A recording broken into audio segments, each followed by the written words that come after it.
back. Sara Schreiner joining us from Exposure Kamloops on this Tuesday afternoon. Welcome back to the show. Well, thank you very much. Yes, for the past few months we've been doing something called a photo challenge, and it's been quite successful. Sara's seeing a lot of people respond with the challenge of the month, and this past month's challenge was landscapes with a subject in them, a person in them. Yes, because people had been sending me tons of landscape photos throughout the challenges, and I am not a landscape photographer, so I can help you, but not very well. Right. So we decided to throw that. Do a landscape, but we want to see a subject in it so that I could help you and give you tips on that. I love this Isn't that picture. great? Do you know who this is? Hayden Scott. Love it. And he sent me a few, and then I would critique it and change it. And then what I loved about him is he would then go out and reshoot something and then send something new. So he's trying to make it better. Yes. And so the first one he did that was sort of very similar to this, he had himself positioned way off in the corner and it didn't work. So I gave him a little bit of feedback and then he sent this back. I love it. Where is it? Do you know? I haven't the slightest idea. We're going to have to find out. Hayden Anyway, will tell us, I'm sure. These are all good. Look at the color in this one. So, yes, so this is Lana Peterson. The only suggestion I would make here is if she had a reflector, so everybody knows those circles that are silver or gold. Retina she had a burners. reflector placed down underneath her husband there that would have bounced some light into his face and removed some of that shadow. She had a phenomenal, the color is fantastic. The depth of field here is... Is that Kamloops or Okanagan maybe? You know, Lana drives Marcel, everywhere all the time. I don't know. It is Kamloops. Kamloops Lake. I apologize. My floor director is shaming me right now. So Denise Tillstone sent this one in. That is some girlfriends on a dock. I love the way the light is. I love the horizon line is really good in here. I love the way she used the light but didn't overpower it because it is a backlit image. And oftentimes when people are shooting into the sun, they overdo it. They take it a little bit too far. They let too much light in the camera, and she didn't do that here. She balanced it really well. It's a beautiful shot. So this is a double exposure by Chelsea Ingram. Isn't that fantastic? Yes. I'm not entirely sure if Chelsea did this in camera or in Photoshop later. It was inspired by another photo that was sent in earlier by Teresa Tejera, and hers was gorgeous too. Chelsea's fairly new out the gate, I think. She's been shooting maybe a couple of years, I'm guessing. Beautiful leading line. So not only is it a double exposure, it's gorgeously done. The color is beautiful, the leading lines are beautiful, the whole thing is fantastic. That's great.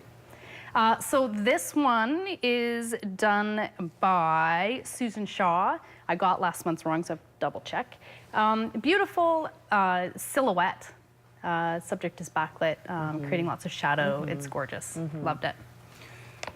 This is a great one too. I love. So this one was done by Robbie McAfee. Beautiful, beautiful use of landscape and a portrait. So this is a real landscape with portrait together. This is the one image that really pulled it all together. Loved it. Love, love, love. Did you have a favorite out of all of those? I think that one.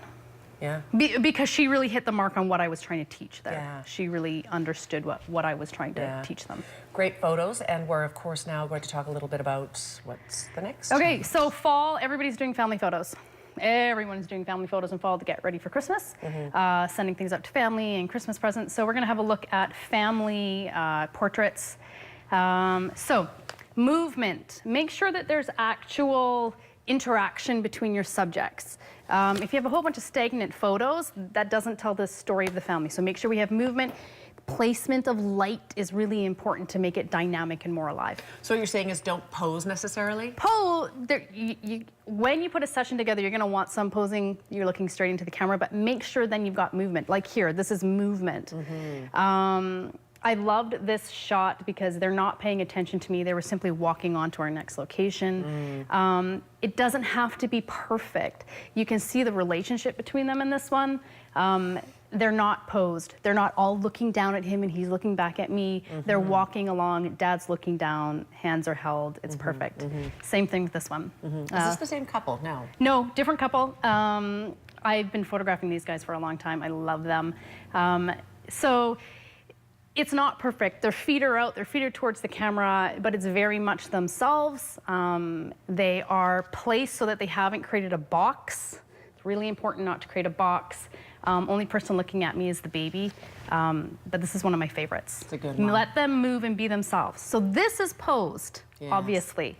But here I'm showing you that we don't avoid the box, and everybody doesn't have to be together. Sure. In this photo, the little guy is off to the side, but he's still very much a part of the image, and it creates balance inside the photograph in this one, and the color is lovely. Now here's your typical everybody's together, but we haven't created a box. You see how the kids are in the middle, but mom and dad are slightly spread. Yes. Their feet are towards the camera, but slightly off. Anything that's closest to the camera is gonna look really big. So if those feet were coming on straight towards me, they would look huge. Watch that you don't create a box. You sort of wanna create a bit of a triangle. Okay, interesting.